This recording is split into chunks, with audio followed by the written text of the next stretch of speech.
Pero para poder hablar de la salvación, me fui un poco más a la historia y hablamos acerca de la reforma, de lo que causó, por qué ocurrió así, porque para poder comprender todo lo que ocurrió y las posturas que salieron de esta reforma, debíamos estudiar la historia de la iglesia.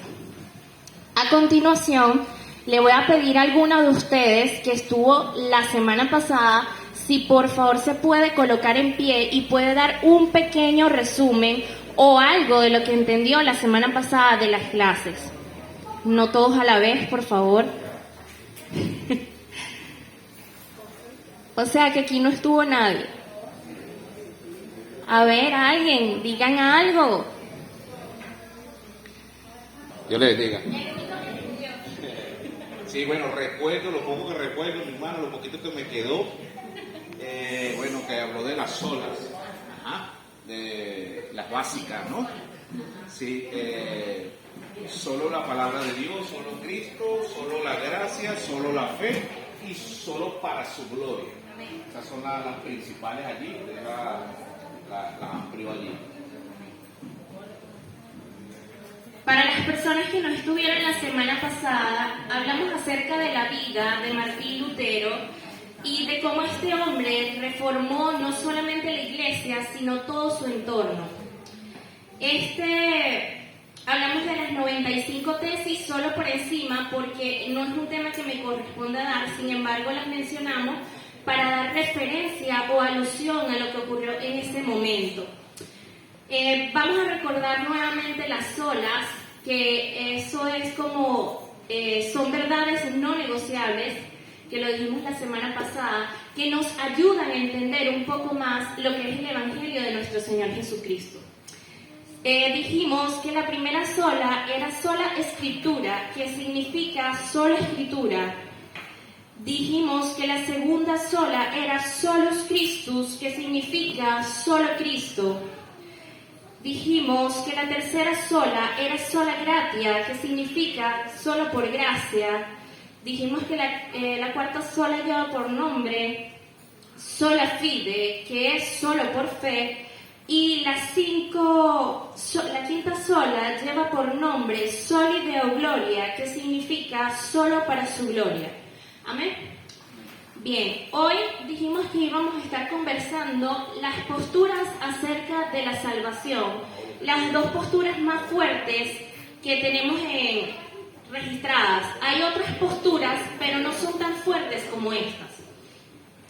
Para poder hablar de estas posturas necesitamos saber y hacer un recuento histórico de lo que fueron las personas que fueron mencionadas en estas posturas, o a las cuales se les hace referencia. Hoy vamos a estar estudiando un poco lo que es la vida de Juan Calvino y de Jacobo Arminio.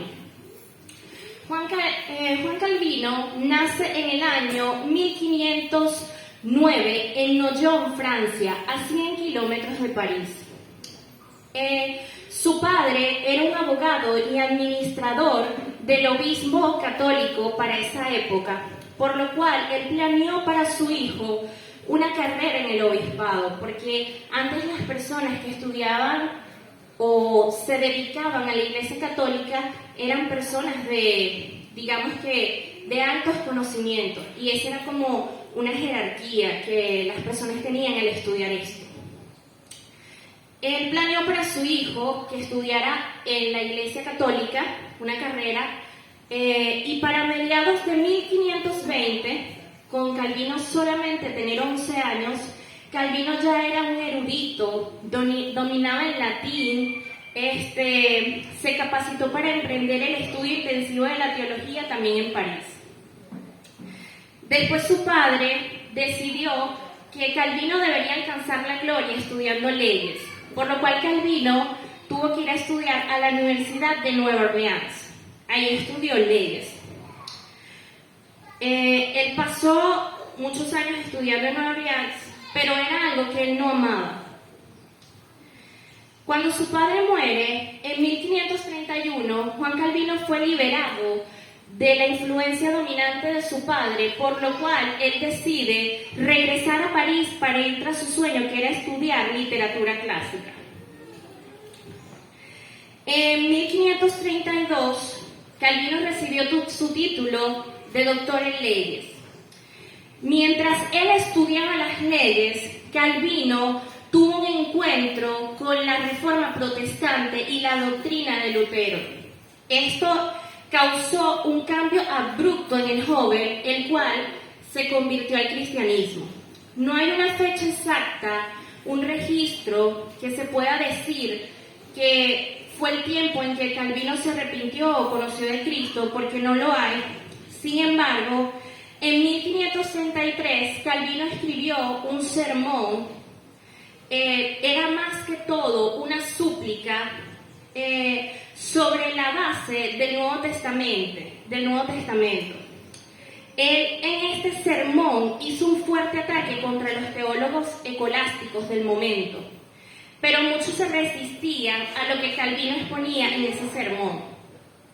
Este sermón no lo expuso directamente Calvino, sino su amigo, que era el rector de la Universidad de París. Este hombre llevaba por nombre Nicolas Cop, quien expuso el sermón de Calvino. Calvino se lo escribió y él lo expuso.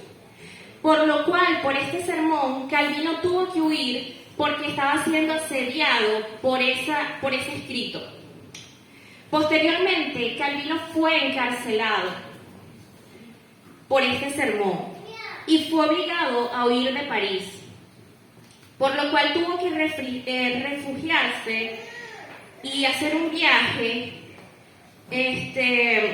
a Ginebra, donde se estableció allí, y ahí pudo estudiar la Biblia y pudo estudiar a los reformadores de la iglesia, o a los padres de la iglesia, como se le llama, y pudo estudiar los estudios de Agustino, que fue considerado el padre de la iglesia.